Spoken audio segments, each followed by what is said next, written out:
The Cultural GPS. Cultural GPS is the world's first handheld device designed specifically for people who get geographically confused in Aldi car parks.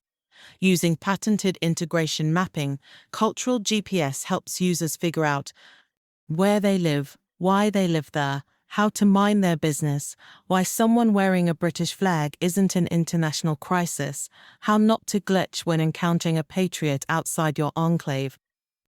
Whenever the user's brain starts buffering at the sight of a black Brit loving Britain, Cultural GPS gives a gentle notification, recalculating, "This is the United Kingdom, stay calm."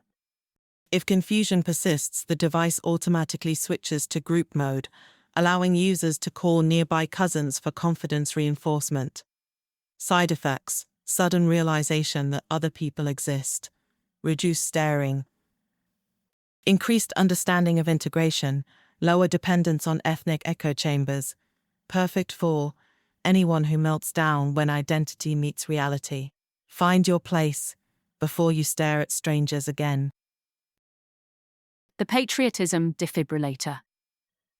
The Patriotism defibrillator is a compact emergency device installed in all major supermarkets for individuals experiencing severe flag shock syndrome, SFSS, a psychological collapse triggered by seeing a black person being openly British. Symptoms include uncontrollable staring, eyebrows levitating, spontaneous silence, loss of cultural footing, sudden urge to ask, "Why is he wearing that?" despite having no courage to do so. The device scans the confused bystander and administers a low-voltage jolt of reality, followed by a soothing audio message. Respect the country you live in. Breathe. You're safe.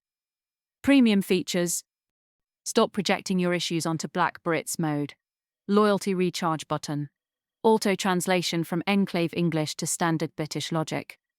3 intensity settings: mild confusion, medium resentment, full treason.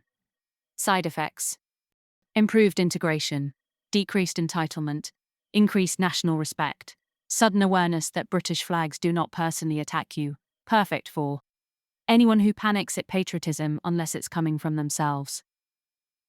Jumpstart your loyalty before it expires. Proud Taste.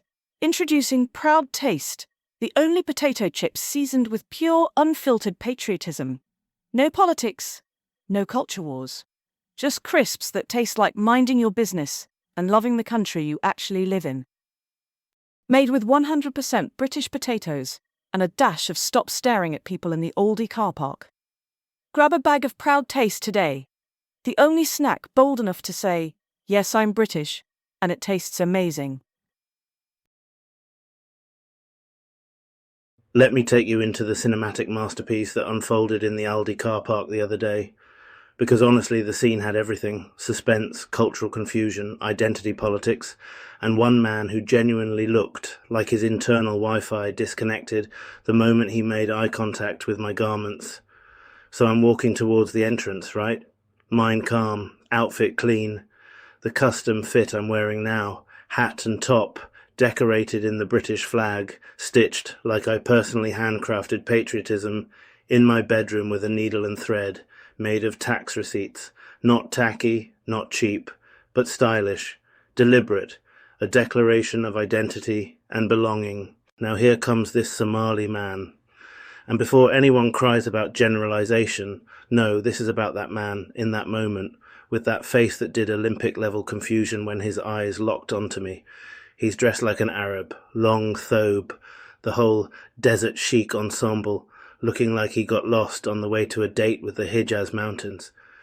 But the moment he saw me, everything in his physiology changed. His eyebrows, normally responsible citizens, suddenly tried to migrate to the top of his skull. His walk slowed. He stared like he'd just witnessed Stonehenge levitate. I swear, I saw the man's soul leave his body, check Google Maps, ask for directions, and return still looking lost. And I'm standing there like, what's wrong, bro? Never seen a black Brit actually like Britain. Because that's the thing.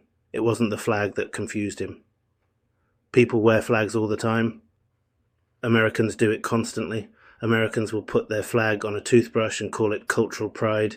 Even here you see Union Jack socks on tourists, on hen parties, on people who treat London like a 2-day handbag, but it was the fact that I was wearing it. A black British person, born here, raised here, rooted here, not a visitor, not a +1 in the social contract, an actual citizen who feels connected to the soil I grew out of. That's what scrambled him. Because there's this quiet, unspoken assumption held by certain groups in this country, and I'm going to say it clearly because the tap dancing era is over. They genuinely believe black Brits should resent this country, just because they do. The entitlement is insane. It's the psychology of people who live here physically but emotionally operate like they're still abroad. People who take the benefits of the nation, the infrastructure, the stability, the freedoms, and still act like the UK is just a temporary Airbnb they're spiritually passing through. So the idea of someone like me loving this country, proudly, publicly, confidently, it upsets the furniture in their mental living room. It forces them to confront something they've built their entire identity around avoiding, the possibility of integration. And because that thought terrifies them, they project. They assume we're all supposed to hate Britain. They assume our experience is identical to theirs. They assume that if they feel alienated, we must feel alienated too. But no, let's be honest. Let's stop pretending. A lot of these communities don't integrate, they cluster, they enclave, they move like separate nations operating inside a nation.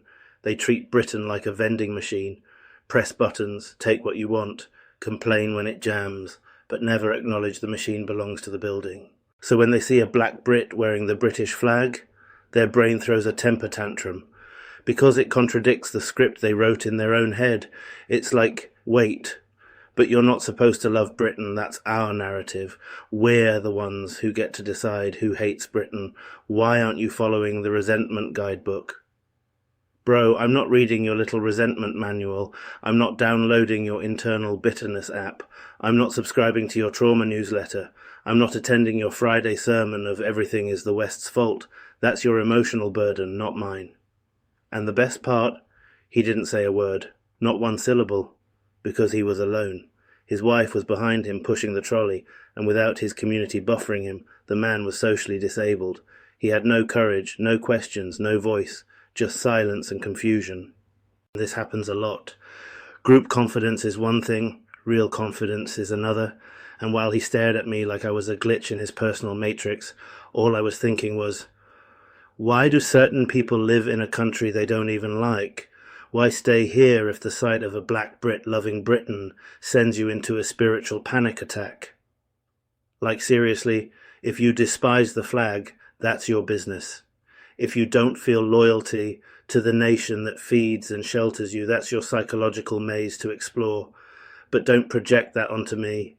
Don't assume my patriotism is a threat or an insult. Don't expect me to shrink my identity to fit inside your cultural discomfort. Don't act like my pride violates your worldview, because here's what nobody wants to admit. Black Brits are Britain. We are not guests. We are not visitors. We are not cultural accessories added in the 90s. We are part of this nation's story, past, present, and future. Our grandparents rebuilt cities after the war. Our parents fed the NHS, staffed the trains, raised the kids, kept the country running, and we continue that lineage every day. We're woven into the architecture of this place. So my patriotism isn't borrowed, it's inherited, it's earned, it's mine. And if my flag outfit offends you, that's an internal error only your community tech support can fix. Maybe hold a meeting, call a council, do a group fast and pray on it. But leave me out of your integration issues, because the encounter in that Aldi car park just confirmed something I've been saying for years. England doesn't have a diversity problem. England has a loyalty problem. And the people least integrated are always the ones who expect everyone else to dim their identity to soothe their insecurities. Not me, not ever. I'm a black Brit and a proud patriot. My heritage is Caribbean. My birthplace is England. And my pride sits firmly at the intersection of both. I'm wearing this flag because it represents the land that shaped me. Not perfectly, not painlessly, but undeniably, and no amount of confused stares from culturally dislocated strangers is going to change that. If the flag breaks your brain, that's on you. I'll keep rocking it anyway, because I am England, I am British, and if that offends you, then you need to ask yourself one question. Why are you living here?